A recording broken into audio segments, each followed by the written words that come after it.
ఎప్పుడూ కూడా దక్షిణ దిక్కుని చూస్తూ ఉత్తరానికి తలపెట్టి పడుకోకూడదు.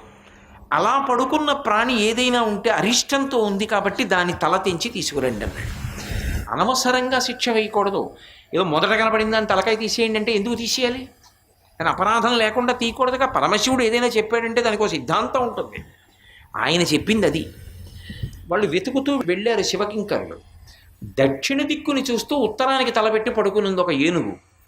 ఓ, ఇది అరిష్ట స్థానంగా పడుకుంది కాబట్టి దీని తల తీసేస్తామన్నారు. అందుకని కైలాసంలో పిల్లవాడికి తల తెంచవలసి వచ్చింది.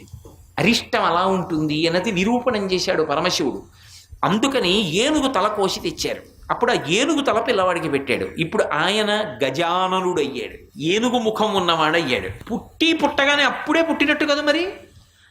ఇలా పుట్టగానే ఏనుగు ముఖంతో పుట్టగానే యుద్ధానికి వెళ్ళాడు. ఎవరి కోసం? మనందరి కోసం. అలా ఏనుగు ముఖం ఉన్నవాడి చేతిలో చచ్చిపోతానని కదా గజముఖాసురుడు కోరుకున్నాడు. ఏనుగు ముఖం ఉన్న విఘ్నేశ్వరుడు యుద్ధానికి వెళ్ళాడు. ఇంకెక్కడ నిలబడతాడు? మరణించాడు. ఇప్పుడు ఎందుకు వచ్చింది అవతారం?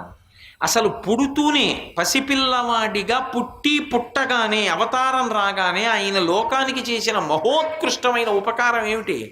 గజముఖాసుర సంహారం చేశాడు. పిల్లవాడిగా ఉండి ఇంత ఉపకారం చేశాడా లేదా? మీరు ఎప్పుడు చూడండి పిల్లవాడిగా ఉండే ఉపకారం చేస్తాడు. అందుకే ఎన్ని తప్పులు చేయండి ఒక్కసారి క్షంతవ్యోమే పరాధ అని కూడా అనక్కర్లేదు. ఇలా 3 మాటలన్నా, లెంపలేసుకున్నా, నమస్కారం చేసినా, ఊంగినా అంతే ప్రసన్నుడైపోతాడు. మీరు చూడండి పిల్లలు ఎప్పుడు చేత్తో ఏం పట్టుకుంటారు? పెద్దవాళ్ళు అనుకోండి ఏవో మెళ్ళో బంగారం గొలుసేసుకుంటారు, రుద్రాక్షలు వేసుకుంటారు, ఉంగరాలు పెట్టుకుంటారు. మీరు పిల్లలకి వేయండి, వాళ్ళకి ఏమిటో తెలియదు, తీసేసి అటు ఇటు ఆడే అవతల పారేస్తారు. వాళ్ళు ఎప్పుడూ చేత్తో పట్టుకునేది ఏమిటి? వాళ్ళకి అమ్మని అడిగి అడిగి అడిగి అడిగి వాళ్ళు పుచ్చుకునేది. వాళ్ళకి అన్నం కూడా చేత కాకపోయినా అడుగుతారు, అమ్మ చాకీ, అమ్మ చాకీ అంటారు. చాకీ అంటే చాక్లెట్ అని.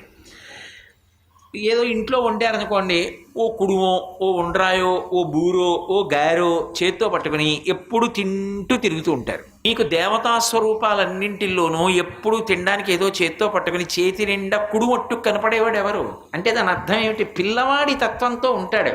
అంటే పిల్లవాడి తత్వంతో ఉంటాడు అంటే ఆయన అజ్ఞానంలో ఉంటాడు కాదు, మనని పిల్లవాడిలా చేసిన దోషాలు మరిచిపోయి వెంటనే నవ్వి అనుగ్రహించేస్తాడు. ఇది సదాబాల రూపాపి. ఒక్క మాట శంకరాచార్యుల వారంటే దాని వెనక ఎంత ఉంటుంది? ఎంత తత్వాన్ని కడుపులో పెట్టుకుని శంకరులు శ్లోకం చేస్తూ ఒక్క మాట అంటున్నారు. కాబట్టి ఎప్పుడూ పిల్లవాడిగా ఉంటాడు. కాబట్టి సదాబాల రూపా అపి అయి ఉండి కూడా పిల్లవాడు ఇంట్లో ఆడుకోవడానికి సంతోషానికి పనికొస్తాడేమో కానీ వాడు ఏ పని చేయడానికి పనికిరాడు. వాడు ఒకవేళ చేస్తాడని మీరు నమ్మి ఇచ్చినా వాడు దాంతో మంచి పనే చేస్తాడని నమ్మలేం. ఓ గరిటిచ్చి నాన్నగారికి ఇచ్చేరా కొంచెం అన్నారనుకోండి, వాడు కొంచెం నాన్నగారికి ఇచ్చేరా అంటే అలవాటు పడ్డాడు. ఈ గరిటెట్టుకెళ్ళి నాన్నగారికి ఇస్తాడు. ఇచ్చేయిరా అంటే పట్టుకెడుతూ చెల్లెలి తల మీద ఒకటేస్తాడు. అది కయ్యోమని ఏడుస్తుంది. వాడు ఎప్పుడేం చేస్తాడో మీకు నమ్మకం ఉండదు. ఈ పని వాడికి నమ్మి అప్పచెప్దాం అని మీరు అనలేరు.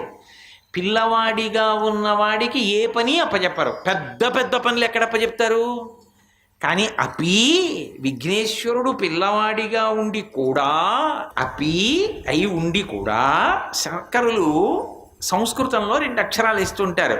ఇంత పిల్లవాడిలా ఉండి కూడా పిల్లవాడు చేసే పనులు మాత్రం కాదు, చాలా గొప్ప పని చేస్తాడు. ఏమిటా పని? విఘ్నాద్రిహంత్రి. అంటే అద్రి అంటే కొండ, పెద్ద పెద్ద పర్వతాలంతంత విఘ్నాలు వస్తాయి. విఘ్నము అన్న మాటకి అర్థం ఏంటంటే కార్యహంత్రి అని. అందుకే విఘ్నాద్రిహంత్రి పక్కన అదే మాట వేస్తారు శంకర భగవత్పాదులు. సర్వం శ్రీ ఉమామహేశ్వర పరబ్రహ్మార్పణమస్తు. స్వస్తి.